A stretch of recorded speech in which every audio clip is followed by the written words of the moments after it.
Guana demo.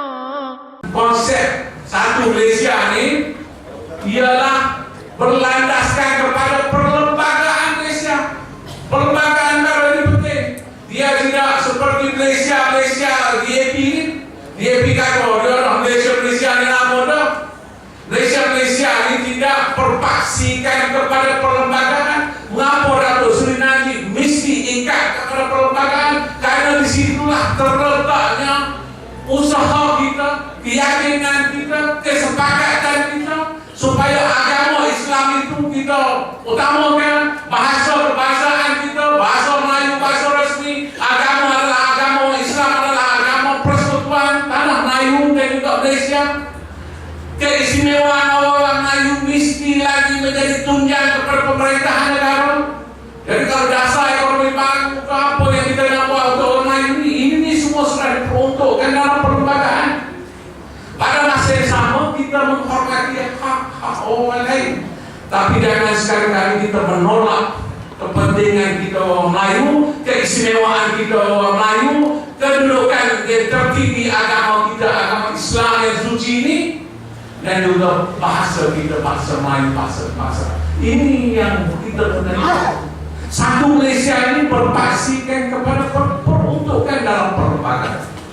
Dan kita dahulukan rakyat, kerana kita Barisan Nasional dan UMNO yang menjadi pemerintah yang begitu banyak jasa kepada negara kita sejak kemerdekaan sehingga hari ini, kita nak terus kekal menjadi pemerintah negara ini.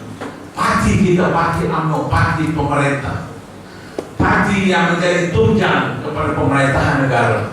Jadi kalau kita tak dahulukan rakyat, kalau kita dahulukan ahli-ahli parti saja, tak mengambil kira rakyat, maka kita berkemungkinan besar tak akan mendapat sokongan rakyat Malaysia. Apa gunanya kita berbangga dengan parti kita, sesama kita, tapi bila mari pilihan raya kita kalah? Apa guna? Apa guna kita duk sohu, duk lebuk projek sama-sama kita, apabila kita menghadapi pilihan raya bersama rakyat seluruh kita kalah?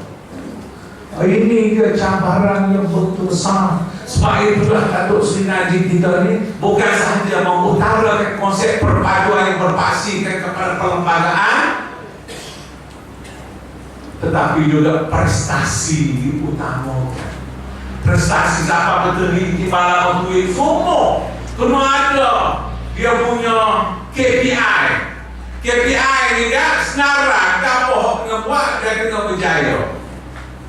KPI kena buat apa? Menteri kena buat apa dia? Kalau negara kita negara umpamanya kalau keselamatan dalam negara, jenayah, kalau kadar yang berapa puluh kata, kita nak turun berapa kata.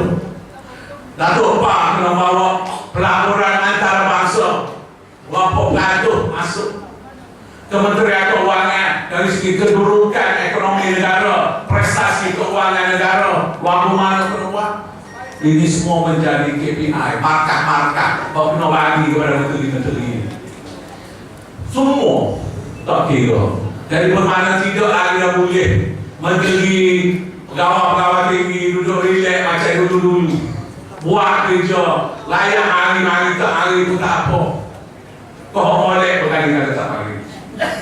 Ini KPI usaha untuk membangun semula ekonomi ini dalam keruntuhan ekonomi antarabangsa, keuangan antarabangsa ini. Jika nak bangunkan keuangan kita, keuangan yang berteraskan kepada Islam, keuangan Islam kita, muamalat kita, yang tidak ada tolak balik di dunia, yang nomor satu di dunia, walaupun kita di negeri negara Jawi kita ni.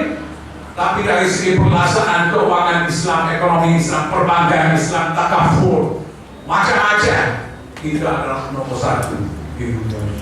Jadi ini semua kita buat. Dari Datuk Seri Muhammad Najib buat semua dengan perubahan-perubahan lain, dengan ekonomi, dengan memberi kekuatan, memberi keyakinan supaya orang mari melapor semula di negara kita ni. Dengan perubahan-perubahan peraturan yang dibuat, dari ini semua telah memberi satu keyakinan baru Sebab itulah bila dibuat pengundian, survei orang panggil, ambil temulunggo, rakyat sekarang ini sokongan untuk Datuk Seri Najib mereka dah lebih berapa tu yang berbantu. Dulunya mula-mula Datuk Seri Najib ambil alih 43 kartu kok sokong. Lepas tu duduk 2 minggu kemudian buat semula naik 45 kartu. Allah ni dah 70 kartu sokongan lagi. Sebab itulah kalau kita tengok di Mahirboga perubahan rakyat kita dah tengok puri luar balik puri dulu 2008 bulan Mac 2008 pilihan raya berubah balik lama-lama semua puri pun pakai asal bukan UMNO bila sana tu abu dia ABU asal bukan UMNO bodoh lah kok mana-mana pun bodoh ambil pakai gambar betapa pakai jaga di gedung boleh jadi menang jadi SO PKR asal bukan UMNO depan kita. Tapi di mana orang kita tengok penghuni luar sudah berubah. Kalau kita tak boleh 100% pun saya rasa majoriti lebih daripada 50% nampak rumah yang kita. Begitu juga penghuni luar, penghuni muda. Jadi ini merupakan satu perubahan dan kita harap apa yang berlaku di mana orang ini yang merupakan angin perubahan ini yang akan bertiup di seluruh negeri Kelantan di bawah kepimpinan Datuk Pan ini. Saya baru-baru ini duduk dijemput untuk berucap di Pasir Putih dan Pekalan Sepuluh 2-3 bulan yang lepas. Saya rasa cukup yakin bahawa kita di Kelantan ni kalau kita buat molek, kita pakat puak-puak kita akan tunjukkan di saat-saat UMNO dan Barisan Nasional di seluruh negara hari ini menghadapi cabaran yang begitu getir, menghadapi suasana pilihan raya ke-13 3 tahun nanti yang begitu samar-samar. Kita di Kelantan, kalaupun kita dilihat sebagai negeri yang kita kalah sebelumnya, tapi sebenarnya kalau kita bersatu molek, kita pakat molek, kita akan tunjukkan di saat-saat UMNO pertemukan kepada pembelaan ini, UMNO Kelantan bangkit di barisan hadapan untuk membela UMNO itu.